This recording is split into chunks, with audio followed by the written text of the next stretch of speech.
Jam on toast! Hey guys, it's me, John. So, I want to talk about rushing through work. Alright?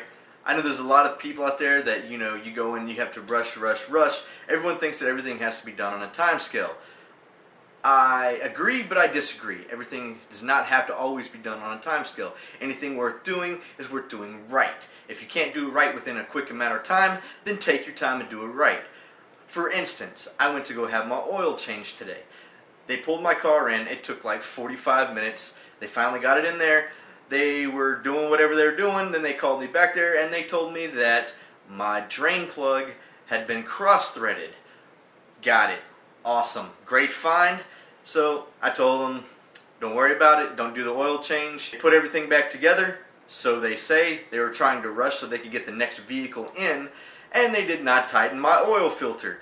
They pulled my vehicle out and caught that it was pouring oil because they didn't change, or they didn't tighten up the oil filter. So then they had to bring my car back in and tighten the oil filter, fill it back up with oil, apologize. I was pissed, and I told them that they needed to get their act together. I'm glad they found the problem, that there was a problem with my oil pan, so that I can get that fixed. But that leads me to the next problem of, now you're running my motor with my oil filter unscrewed. Well, so I lost a good portion of my oil on the floor. So not only do I now have to spend the money to put oil into my car, and then they have to spend money because they have to clean up the spill, and they're losing customers and businesses because other people left after they saw that my car was spewing oil after they changed it. Not good business ethics for them. So, come on. If you're going to do something right. If it has to have a time limit, up the time limit. I don't believe that, there's certain things you just do not need to rush through. A vehicle is one of them. Rely on our vehicles to get us all over the place. So, to rush through it and to break something else on somebody else's vehicle is very bad.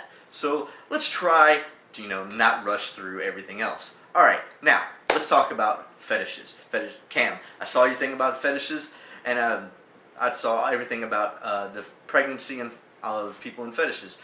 I agree. I think that it has a lot to do with the way the women look whenever they're pregnant.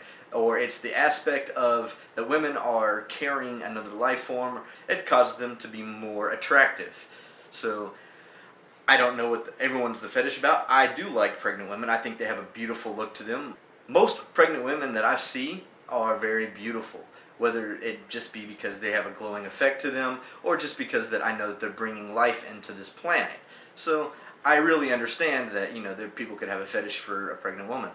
So, I was watching the Volgbothers. I was watching John doing his vlog for the day, and he was talking about, going into society after school and have to go into the real world. I understand and I agree with him that it is kind of hard to get into the real world because most people don't do what they want to do right out of college. It doesn't matter which school you're coming out of. Most people just, you do your work to get by. Most people cannot just do exactly what they want to do with their life unless you're rich, establish some type of job so that you have already made the money, so now that you can go and do whatever you want. As always, I'm John, and you keep sticking with us.